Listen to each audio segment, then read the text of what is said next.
Hello and welcome to this conversation with Ruth Freeman, founder and president of Peace to Home Parenting. I'm Aaron Weintraub, a teacher and chief product officer at Peace to Home Parenting, where we support parents through online classes, individual work, through partnerships with their employers, ERGs, and DEI departments. Today, we're here to talk about something that is near and dear to both Ruth and I because of the effect that we've noticed in our own lives as parents and the magnitude of it as a useful, powerful strategy to share with the families and parents that we work with. We're here to talk about being your child's calm center in difficult moments.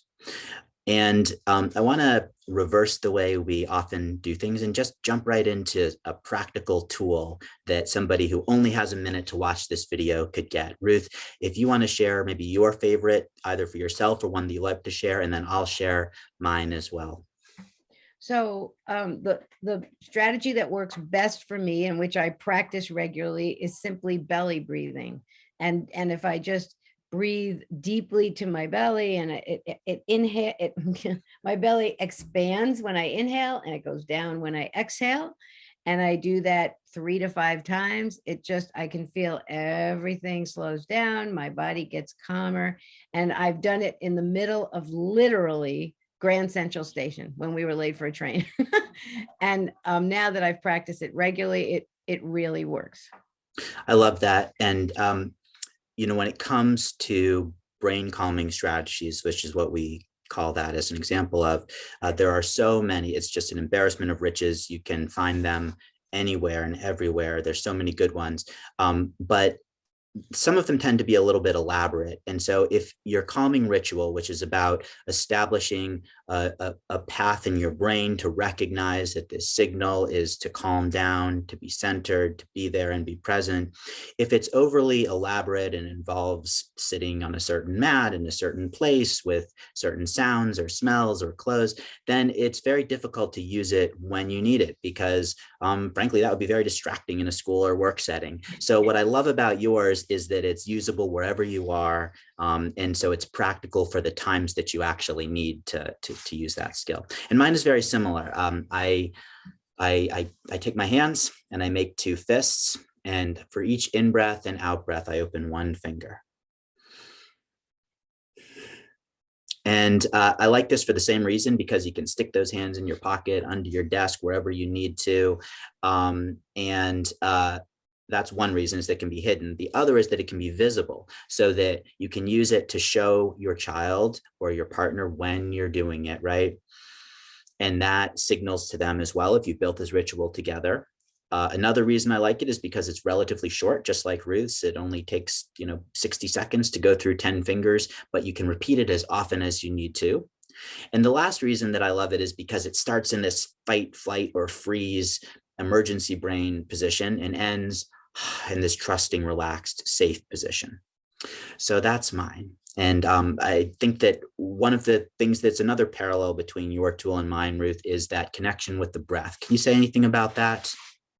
Well, I mean, I know that the breath goes straight to the nervous system, so it's so efficient. There's a couple of things I was thinking of as you were talking. One is that I think that I love the idea of teaching it to our kids. And one of our teachers, Dana Asby, taught us one like yours, but a little different. That's for kids, and she called it the Spider-Man, where you have the child ball up their hands and then they take a deep breath in and they shoot out their hands, and that's Spider-Man. And my daughter made it into Elsa, ice breath, creating icicles. And my granddaughter's a master at this. And I think that, adding in that playful piece, but also doing the brain calming at the same time. And when my granddaughter models it for me, you can see her shoulders go from up to down. And the thing I like about yours is that we're cueing our body when we go from those tight fists to open hands. We're cueing our body that things are okay. And we're also being receptive to what's around us, being tuned into what's around us, which is a kind of mindfulness. We're saying, I'll take the universe in. It's not an unsafe place. So there's a lot of things I like about it. Oh, The one thing I want to say is that I love the work of Mona Delahook. She just came out with a parenting book called The Brain Body Parenting. And what she says is so important, which is that every child has a unique way of calming down. So for some kids, it's giving them space. For some kids, it's a certain kind of touch. For some kids, it's talking to them. For some kids, it's noise. And I think one of the things we stumble upon as parents is we try to help our children calm by giving them what we want. So I would want someone talking to me, but and my granddaughter's the same exact way. She actually said to her dad once when she was super upset, she said, "Talk to me, daddy."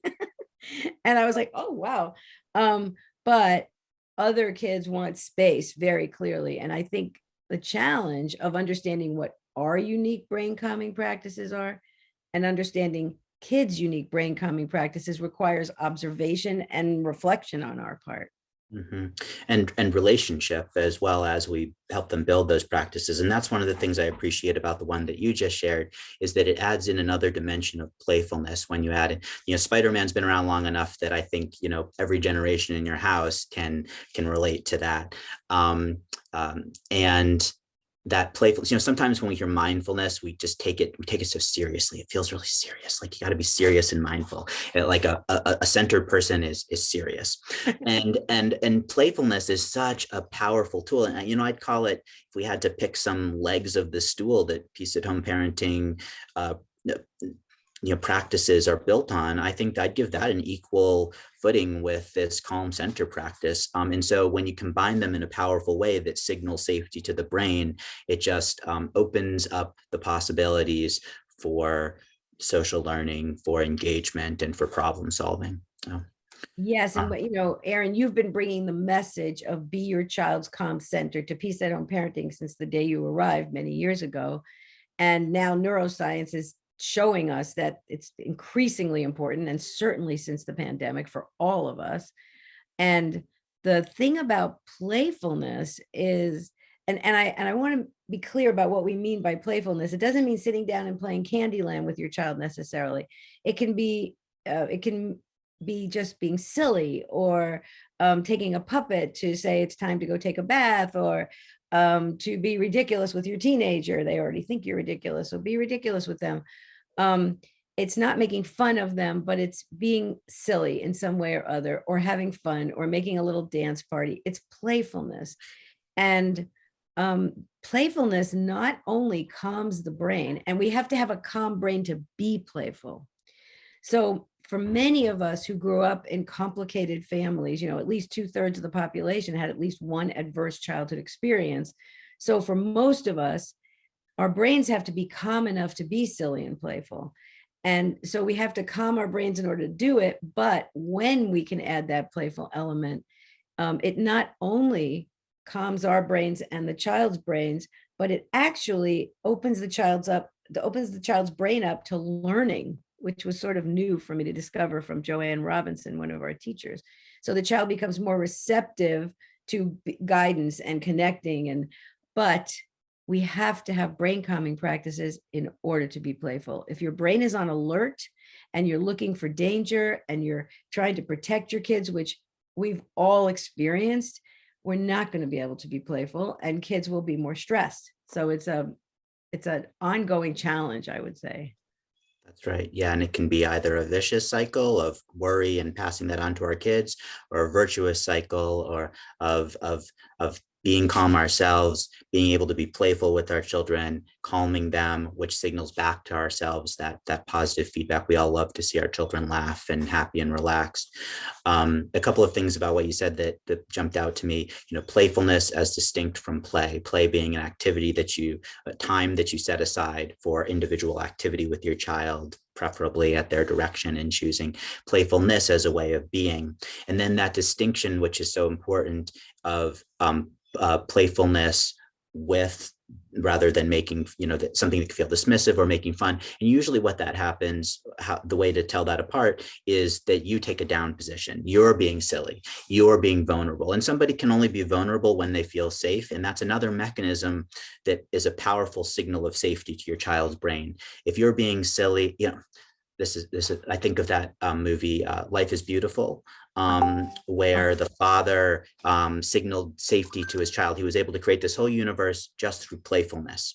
And most of us day to day aren't faced with that level of adversity, but everybody every day has the opportunity where that type of lesson can be applied.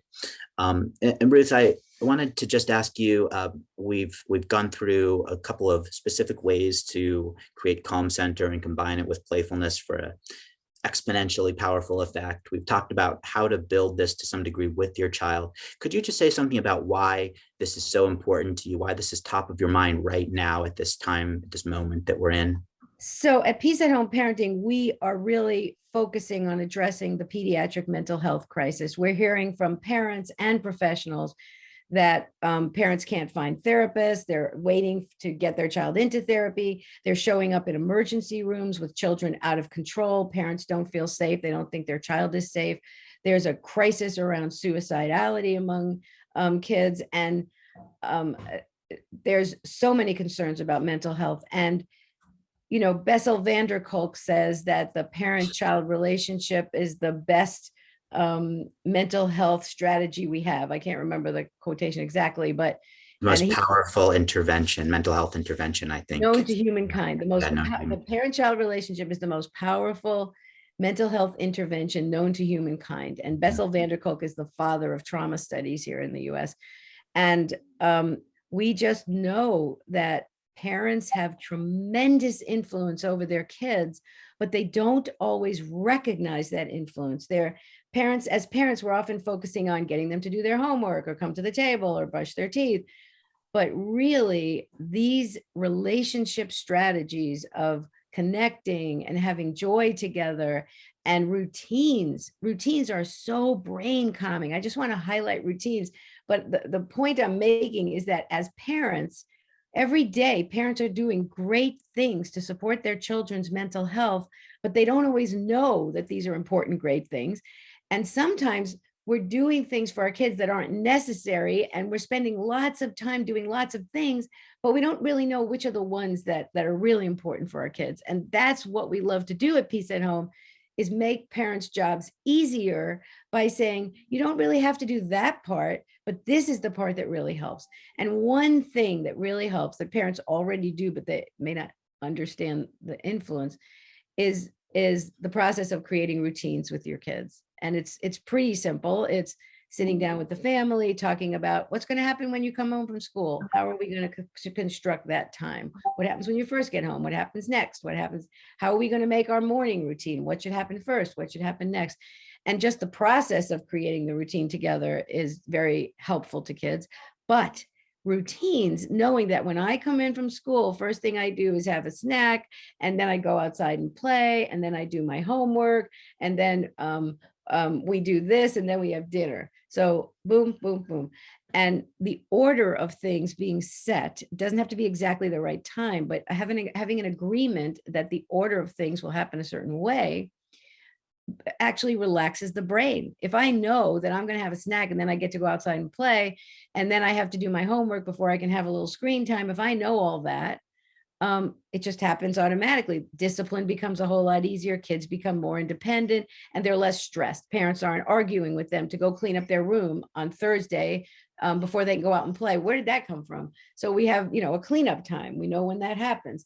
So routines are, it relaxes your brain. It gives you space to be able to think about other things, and it makes sure everything gets done without stressing. And it takes a lot of stress off of parents, because we all know this is how it happens in our family. Great. Thank you, Ruth. Well, I feel like we've given a couple of really great starting points, a little bit of the how and why. I hope that if parents want to learn more, you'll visit us on our Facebook page, website, LinkedIn page. We have a full schedule of classes that address these really important topics with useful, warm, actionable tips like you've heard today. Thank you, Ruth, for being here. I just want to add that parents can email us anytime at solutions@peaceathomeparenting.com. It's the fastest way to get to us. And we're really happy to hear from you anytime. Thanks, Erin. Thank you.